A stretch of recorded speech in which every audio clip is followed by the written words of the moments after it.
Olá pessoal, tudo bem com vocês?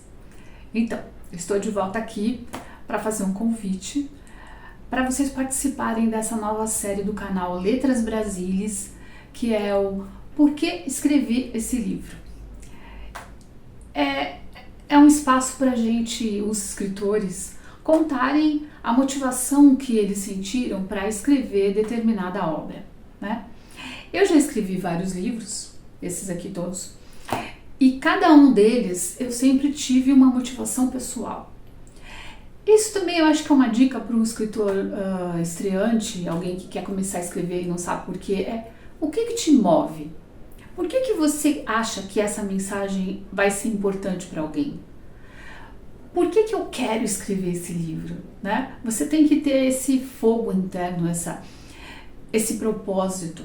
O que esse livro vai agregar na vida das pessoas, né? Então hoje eu gostaria de falar com vocês sobre esse livro aqui, ó, O Saúvas, né? Eu escrevi esse livro no auge da pandemia em 2020 e o mundo estava passando, né, por um problema sério, que era uma pandemia. Botava todo mundo em pânico, porque a gente não sabia a extensão que isso ia ter, quanto tempo ia durar, qual ia ser o custo disso para a vida de cada um. Então eu resolvi criar esse panorama que era um pouco da minha própria vida naquele momento. Aliás, eu vou ler para vocês a contracapa. Em plena pandemia, um jovem escritor começa a sofrer de síndrome do pânico sempre que tenta escrever sobre alguma coisa.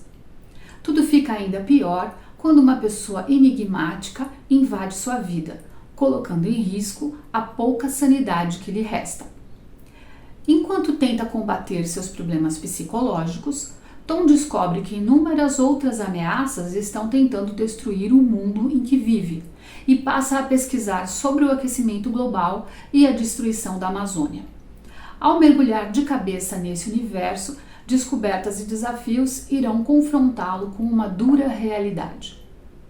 Então, na verdade, a minha preocupação, fora toda a pandemia e o nó que isso estava dando nas cabeças das pessoas, né? Inclusive as que estavam conosco, gente tendo ataque de síndrome de pânico, gente tendo uma depressão profunda. E eu mergulhei nisso porque também cada um tem uma válvula de escape, e a minha era estudar e escrever. Então, esse livro também sai do meu próprio pânico enquanto escritora, de tentar contornar, de tentar ocupar a minha mente. E aí eu fui me inteirar sobre o aquecimento global, sobre as crises climáticas, que ainda aqui em 2020 estavam levando muito chumbo, cada um que seguia para dizer, olha, temos um problema, era metralhado, entendeu? Porque a gente tinha um panorama até político-social que não queria falar sobre isso, que não queria assumir essa dura realidade.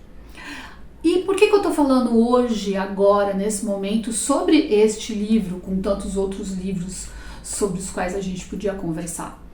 Porque eu acho que ele continua muito atual. Se na época que ele foi escrito, há 4 anos atrás, ele era meio premonitório, agora não, ele vem para nos confrontar com a realidade que está posta, que está presente, né? Por quê? Vocês vejam o que aconteceu agora no Rio Grande do Sul. Isso é uma prova patente do que todos eles diziam que não ia acontecer, que era tudo bobagem, que era fogo de palha, que era cientista desocupado, etc. e tal. Então, hoje, quando você tem um estado inteiro preso de uma crise climática, né, e que a gente não sabe como resolver esse problema, então você vê a atualidade desse processo. E justamente por ser um processo, ele não fica menor à medida que o tempo avança. Muito pelo contrário, ele vai se agravando. Então, o meu tambor, eu sempre digo para o meu filho, a gente precisa bater o nosso tambor. Cada livro meu é um tambor. E esse meu tambor, agora, nesse momento, é para lembrar a gente que se a gente não se mexer, que se nós não fizermos a nossa parte, nós não vamos ter mundo para deixar para os nossos netos. E mesmo os nossos filhos já vão ter um problema sério, né? Os jovens, vocês vão ter um problema sério para administrar. Porque a minha geração e a anterior, e quantos mais velhos nós somos, mais renitentes em negar os acontecimentos ruins, porque a gente quer continuar tudo como era dantes no quartel de Abrantes. Sacou? Então isso a gente tem que combater. Esse pensamento arcaico de que não precisamos mudar, de que não precisamos cobrar dos nossos políticos, da nossa sociedade, e mudar mesmo a nossa mente, se a gente falar assim, imaginar que se a gente enfiar a cabeça num buraco tipo um avestruz, eu não vejo o problema, logo o problema não existe. Tá certo, você mora numa cidade litorânea que daqui a 10 anos não tem mais litoral, certo? O litoral subiu, engoliu sua cidade. Isso não é ficção científica, está acontecendo agora no Brasil, no Ceará, no Pernambuco e em várias outras localidades pelo mundo de uma forma bem mais drástica. Tem gente que já está sendo riscado do mapa, está com água na altura dos joelhos, na ilha que ele morou e que os ancestrais dele moraram no Pacífico ad eternum. Então a gente tem que começar a pensar, nós vamos esperar a água chegar na nossa canela, a gente vai esperar o próximo vendaval, que não tinha no Brasil, o primeiro terremoto.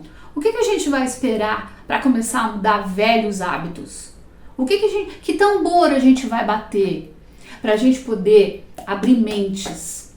Então, quando eu escrevo um livro tentando abrir essas mentes, né, é isso, é um jeito, vamos dizer assim, lúdico de educar o espírito, né, de procurar soluções para encontrarmos porque sempre tem jeito. Agora, tem o jeito ruim, o jeito médio e o jeito bom. Qual é o jeito que a gente vai querer dar? Né? A educação para as mudanças climáticas, nós estamos fazendo a nossa parte? O Brasil recicla 3% de toda a lixaiada que a gente gera. E pelo mundo é a mesma coisa, a mesma toada. Né? A gente não quer mudar a base. A gente que eu falo é o status quo. Né? Mas a gente está reciclando o nosso lixo? Você está reciclando o seu lixo? Você está fazendo o seu papel? A tua parte? A tua parte também é o tambor. É cobrar. É exigir mudança. Porque, tudo bem, quem está velho tem mais 10, 20 anos de vida? Paciência, dá para suportar o fim do mundo. Mas e se você tem 20 anos? Como é o caso do meu filho. E se você tem 30, se você tem 40, se você tem 30 e tem filhos pequenos, que mundo você quer deixar para eles? Você já fez esses filhos. Não dá para dizer, eu não vou nem ter filho. Não vou ter filho porque assim eu não tenho problema, eu liquido essa fatura. E os que já estão aqui? Que mundo nós vamos deixar para eles? Né?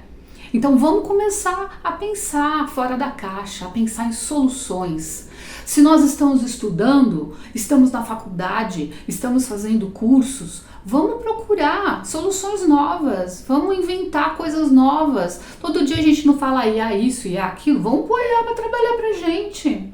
Em vez de ajudar a destruir o mundo, vamos tentar fazer um mundo melhor. Eu acho que é esse o papel do escritor no mundo. O escritor é o cara que bate o tambor. Então, se você está pensando em ser escritor, pensa na sua história como uma ferramenta de trabalho. Como que você quer melhorar o mundo com esse teu livro? Qual que é o papel que ele cumpre?